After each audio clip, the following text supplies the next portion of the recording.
One of the two central images of the Eastern Orthodox Church is one of the infant Christ in the arms of his mother.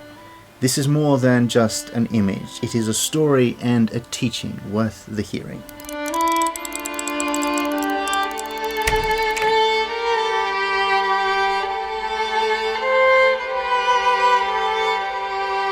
Entering into an Orthodox church or looking at an Orthodox family's prayer corner or icon corner, you will see two icons in the center. On your right will be the icon of Christ Pantocrator, ruler of all. On your left will be the icon we're introducing today. In Greek it is known as the Hodegetria. In English it is often called Our Lady of the Way. This icon is of Christ as an infant boy in the arms of Mary, his Holy Mother. The icon is talking about Christ as God and man, and especially as a human being. The Pantocrator icon talks about Christ as man and God, but especially as ruler and God. So together, these two icons bookend our understanding of Jesus, the author and finisher of our faith. Because even though this icon is referred to as Our Lady of the Way, it is, like all icons and like all theology, ultimately about Jesus Christ. In the Western world, images of Mary and Jesus are often called the Madonna and Child. This isn't an inaccurate title of this icon, but it doesn't tell the full story of it.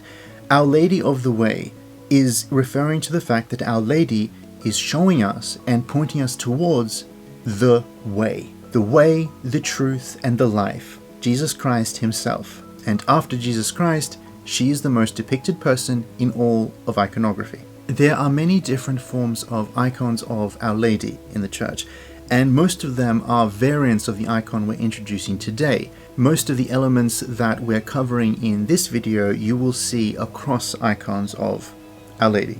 As with all of our episodes, there is the disclaimer that this is only an introduction to a topic. We're going to touch on elements of theology and iconography that could fill books, and once again we invite you to come and see an Orthodox service and to talk with someone there about the faith. According to Orthodox tradition, this image is the original of all iconography, and that the first icon ever painted was by the hand of Saint Luke the Evangelist, and it was the first version of Our Lady of the Way. It's said that there were several icons of this type by his hand that were kept through the ages in places like Athens and Constantinople, with the very first one being given to the safekeeping of Luke's friend Theophilus along with the original Gospel of Luke. Most, if not all, of these icons by Luke were destroyed in the iconoclastic purges of the 9th century, but there are several icons across the Orthodox world that are said to have been once copied from an icon by Luke the Evangelist. Like the Gospel of Luke, this icon tells us important things about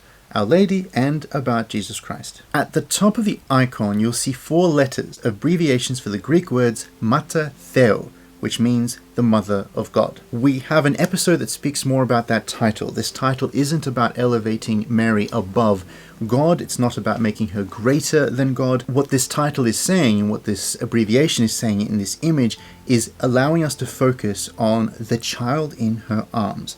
That this is Jesus Christ and that he is God. That this woman holding this little baby boy gave birth to God incarnate. She normally wears a dark reddish brown robe, and sometimes underneath you can see the edge of a blue head covering. These two colors are also in icons of Christ Pantocrator, and like in icons of Christ Pantocrator, you may hear differing versions of what the two colors symbolize, and both of these interpretations are correct in that they both point towards the same truth. What I would say is the more traditional understanding of these colors is that red is the color of humanity, it is the color of clay, of earth, and of blood, and that blue as the color of the sky is a color that represents heaven and divinity, and you see a small piece of blue under her cloak because she carried God, divinity, within her. An alternative view of these colors is that blue represents humanity and she wears a red cloak because of the presence of God all around her. On her forehead and her shoulders you will see 3 stars. There is an obvious symbolism of the presence of the Holy Trinity in the life of the Blessed Theotokos, but these stars are also restating an important piece of Orthodox belief concerning the ever-virginity, the purity of Our Lady. That she remained a virgin before, during, and after carrying and bearing Christ the Son of God. The theology of the ever-virginity of Mary is entirely related on our understanding of the theology of who Jesus Christ is. It is a massive and important topic that is too big to even introduce in this video. The humility and the help of the Theotokos to her fellow Christians is an important part of all of these kinds of image. She stretches out her hand to direct our attention to the center of all reality. Christ's appearance as a child in Orthodox icons isn't quite how we would normally portray infants in art. He normally wears golden robes of royalty and divinity, and he sits often like an ancient scholar or a teacher. While his face is small, it still has the furrows and looks of an aged man, showing that even as an infant, even before birth, he has always been the Word of God, ancient and wise, holding in his hand a scroll or a book, the teachings of the gospel and the Christian faith. He's encouraging us to be like his mother, to follow God, to trust God, to carry Christ, and to show him to the entire world. If you haven't already seen our episode on Christ Pantocrator, then please watch that because it connects with this one, as do our episodes on why we love Mary and an episode on Theotokos and talking about why we call her Mother of God.